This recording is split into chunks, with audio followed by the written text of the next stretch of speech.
Hey, what's up, brother? Yours truly back in space, back in the place. Once again, Mr. Smith here. Look, and I'm going to take you through the percussion today. So as we go through this percussion set, we're using Essential Elements 2000 starting on page 4. Now, I'm going to be honest with you. If you're watching this right now, you probably got the first 5 notes down pat. But I want to be real clear when we do this, guys, that we understand what I'm talking about is page 4 right here. Understand every letter name, okay? Every letter name is written in the notes and off to the side. But these are like training wheels. You know, we want to get to the point where we don't need the letter names. Like if you're still looking and having to write stuff in, then that's a no-go. We want to start recognizing. So F on the top line, E flat, on the space right there between the top and the second to top line. We want to start looking for those types of clues.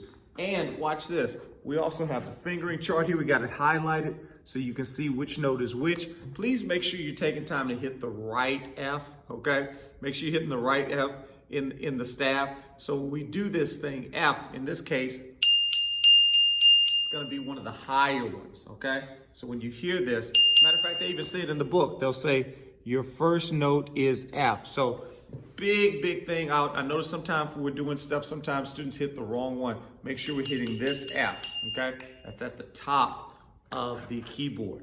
And subsequently, every other note that we have in those first few pages are gonna be near that note as well. So they're gonna be in that octave range. So let's go ahead and get started.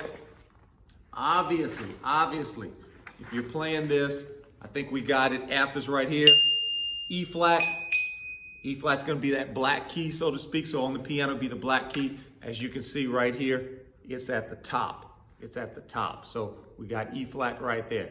D, C, and then B flat. And I'm gonna be honest with you. The first songs that you have on pages 4 and 5 are pretty much just those notes. I mean, not pretty much, they are exactly those notes. And even on into page 6. So I wanna start right on page 6. And if you can see at the top of the page, you have the notes in review right there. So it's literally the notes that I just played. F, E flat, G, C, B flat. So that's all your notes right at the top. So you should be following along with me if you're using your book at home. So here we go, rolling along. Let's play it together. Keep in mind that everything that I'm playing, there's actually an accompaniment part in your book. So after we kind of go through it and address a few things, I would challenge you to pause the video and go back, go to the website and play along with the accompaniment tracks. That's gonna help you maintain the beat because a percussionist, a drummer's #1 job is to keep a steady beat. That's the #1 job. It's not the only job, but it's definitely the #1 job. So here we go. Let's try it together. Now I'm gonna hold it here so you can kind of see my hands. Okay, I'm sitting, but you would be standing and you wanna make sure that the melodic instrument is at your belt, so to speak, at the belt buckle area. Okay, but for my sake, just so you can see my hands, I'm gonna hold it here. Remember, we wanna make sure we hold our hands out, close them like we're making a fist, like we're knocking on the door, and we wanna keep those, keep that mallet between the thumb and the first finger, right? No wiggly worms, no spirit fingers, whatever you wanna call it, okay? And we wanna have that angle like we're at a triangle. So here we go, rolling along, starts on D. Starting on D. 1, up, 2, up, ready, go.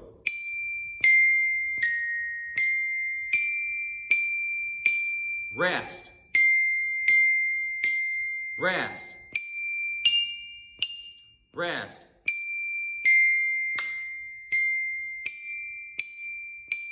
Rest. Good. Now also I want you to notice on rolling along number 14, and I'm sure you can play it, but just let's make sure we got the dynamics and the fundamentals down of it. So here's what's gonna make it really dynamic, gonna stand out. It's making sure that we got the alternate fingerings, alternate stickings, whatever you want to call it. So we want to make sure we're alternating as much as possible. Right, left, right, left, right, right, right. Now, if it's repeated notes, I'm not really a stickler for that. If you want to go right, right, right, or if you want to go right, right, left, right, either way. But when it's moving, absolutely, you want to keep that alternate sticking pattern going on. All right, so number 15, you know, it's got the rhythm rap. I like to count notes like this. If it's a half note, I like to say stuff like 1, 2 instead of 1, 2. because 1, 2 technically could be 2 quarter notes. So it may sound kind of silly, but at least it gives the person that's listening an idea of exactly what I'm saying. So I'll give you an example. Number 15 starts off with a half note and 2 quarter notes. So this is how I would count it. I'd say 1, 2, 3, 4, rest. Right? 1, 2, 3, 4. That tells me that the 1 2 was a half note and the 3, 4 were 2 individual quarter notes. So I'm gonna keep counting now. 1, 2, 3, 4. 1, 2, rest. 1, 2, 3, 4. 1, 2, rest. 1, 2, 3, 4. 1, 2, rest, and then it repeats. Now, I encourage you, clap. You know, you may want to kind of stick the rhythm. 1, 2, 3, 4. 1, 2, rest. 1. The big thing is you want to internalize these rhythms. And don't let this just be something you do just on rhythm raps. I would challenge you, especially starting with the simple stuff, I would make a habit of counting this stuff now, especially the songs that you can already play. Make a habit of counting it. That way, as you incrementally get more into the difficult ranges, okay, as it increases in its difficulty, you've already got this habit of counting before you play. Matter of fact, the first song you ever learned in the book was called Count and Play. I always like to joke that every song in the book technically is called Count and Play, because you should be counting. You shouldn't just be trying to figure it out as you go. You should be going in with an idea of what the rhythm is. We perform by design, not by default. So anyway, combination sticking. So take a look at number 16. Number 16, okay, in your book. It's entitled The Half Count, and if you notice, it's the same exact rhythm as rhythm rap. That's why it's so important that you count it before you start this one, okay? And it says combination sticking is a sticking pattern that combines both alternate and double sticking. So alternate sticking is gonna be, for example, right, left, right. Combination sticking would be right, left, okay? Or double sticking, right, left. So I did a double. So I did a combination of both, right, left, and then I alternated, okay? So there's double, there's alternate, and then there's combination where it's a little bit of both. So let's go ahead and do half counts. Here we go, number 16. Let's try it together. 1, 2, 1 up, 2 up, ready, go. 2, 3, 4, right, left, right, 2, 3, coming down, right, left, right. Then it repeats, starts with the right, left, right. There we go, now we got it. Right, left, right. Coming down, right, left, right. Now be fully transparent with you and honest. I messed up on the first part. I tried to do it my way. And did you see how the notes were kind of off a little bit? That's because the way that they intend for you to do it in the book is indeed the best way. Listen, take a look at that song again. We're looking at the half counts. It starts off with an R at the top, and that R at the top tells us to make sure that the right hand is being pressed. So that R at the top, right hand, and then left hand, left, right. Now, why are we doing it that way? Because, go ahead and follow me. If you play B flat with the right hand, right, and then you switch to the left hand and play the same B flats, look what you're doing. You're now positioning, you're freeing up that right hand to sneak away and go to the next note. So it's right, left hand. Now watch this, when I play that B flat with the left hand 2 times, I sneak my right hand to C, so I'm already in position. So I'll do it again. Right, sneak, boom, I'm already there for C. And it's not this thing where I'm scurrying, trying to figure out where every note is. I hit it with the right hand, I switch to the left. While my left hand is occupied playing B flat, I go ahead and position my right hand over C. Why don't you try that with me? Here we go, ready? Go. Right, put the left hand over it, left. Now C is already there with the right hand. Or right hand is already there for C, right? And then for the next one, watch this. When we go to the next one, it does the same thing. I start on D with the right hand, D, and then I go ahead and position the left hand over that D natural, and then I go ahead and scoot. I scoot my right hand up to E flat. D, D, E flat. So I'm always one step ahead of the game. And then finally, I do alternating sticking, right, left, right, left, right. So you just have to be clever on this one. Right, left, right, left, right.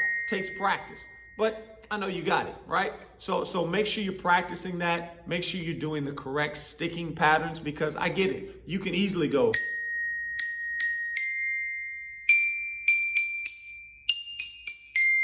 But there's gonna come a time where you can't play everything at one hand and you look amateur. Like it doesn't look professional and it doesn't sound professional. So you want to get into that habit of doing the alternate sticking. So now let's take a look at hot cross buns. As you can see, a couple of things. It only utilizes 3 of the 5 notes that we've studied thus far. And on top of that, watch this. It has the alternate sticking, right? So let's start on D. You already know if I'm on D, then with my right hand, then my left hand sneaks to C and it's already in position. And then I would go ahead and get my right hand ready to sneak to B flat. So before you play, go ahead and position your hands. D, C, and then move to B flat. Go ahead and chart out, just like if you're taking a family trip or something. You kind of get the GPS, you kind of get the map. You start, you're getting ready to go to the amusement park. You go ahead and start charting out the stuff you want to go see and go do. You start anticipating, thinking ahead. And that's what we have to do as musicians. So here we go. We've got D, left hand C, and we already got figured out how we're going to get to B flat, right? Let's try it. Ready? 1, 2, ready, go. Right, left, right. Then back to right. Now watch this, watch this. Here's the cool thing. If you did that correctly, tell me real quick, what hand didn't move? Think about it. What hand didn't move? C. C didn't move. So if you do it this way, you're so efficient. You're so efficient with it that C doesn't even have to move. D with the right hand, C with the left hand, B flat with the right hand. C never moves because it's D with the right hand, C with the left hand, B flat with the right hand. C never moves. B flat, B flat, B flat, right? So we just go B flat, B flat, B flat, B flat. Now that's an alternate sticking because we're hitting the same note over and over again and we don't want to wear out one hand. So we go right, left, then right, left, then D, leave C where it's at, C, and then B flat. I hope that made sense. Does that make sense? Okay, let's try it. Let's try it together. Ready? 1, 2, ready, go. D, left hand, C, right hand, B flat. Do it again. D, left hand, C, right hand, B flat. Now we're gonna alternate. B flat, right, left, C, right, left, leave left hand alone, right hand moves, C stays in left hand, B flat. Boom, you got it, you got it. So look, that's pretty much as far as I want to get to on this lesson today. You can't do any of the things we just said, number one, if you don't know the letter names and the notes on pages 4 and 5. So make sure you got a solid understanding of that. Make sure you're in the proper range of the instrument, okay? We want to be in that upper register whenever we're playing, okay? You want to make sure that the bell kit is at the proper height, right? We don't want it too low, too high. Now, of course, for demonstration today, so you can see my hands, I'm sitting, okay? But normally you'd be standing, right? So you want to make sure that you want to adjust that music stand that you're using. Make sure it's at eye level, right? Or whatever you're using to prop up your music, make sure it's at eye level. And then you want to hold those mallets like we talked about, hands open, like you're making a fist, knock, knock, who's there? Mallet who? Mallet goes right between first and thumb, first finger and thumb. No wiggly worms, no spirit fingers. We want it at an angle. We don't want it like this. Imagine you want the hands flat too. You want to imagine that you got something on your hand like a piece of candy and you don't want it to fall off. You want to keep it level as you play. So we want to do that. And then, like I said, understand that the keyboard is no different than the piano. So if you got a piano, you can use that too. Look, lights just went out. That means it's time to go, guys. Look, until next time, I can't wait to see you again in person. In the meantime, use these videos to help you make your next steps your best steps and your next sounds your best sounds yet. Until next time, guys, keep on going. Mr. Smith.